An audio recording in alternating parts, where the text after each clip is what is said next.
And it becomes less selling and more consultative, and it becomes more of a partnership. I think when you have that mentality, and I think part of that mentality, at least for me, I think it comes from, and I heard you say this on another podcast, that you might be an introvert.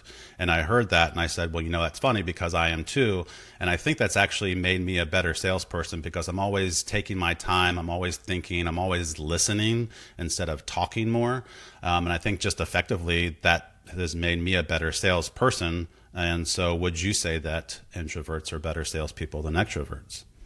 100%. I mean, there was a time 20 years ago, 30 years ago, when, shiny suited salespeople would turn up in their fast car doing donuts in the car park and would walk in and, I'm trying not to think of Wolf of Wall Street, but I mean, that is the archetypal salesperson of the 80s and the 90s. And it was the same in Thatcher's Britain as it was in Reagan's America. And those days have gone. And if people don't realize that and they still think there's a place for that, I think they're very wrong. I think, introverts are deep listeners. I tell you what introverts are brilliant at that extroverts aren't, is deep empathy, deep understanding. And, I was doing some mentoring for one of the founders that I worked with the other day, and we were talking about the 7 habits of highly effective people.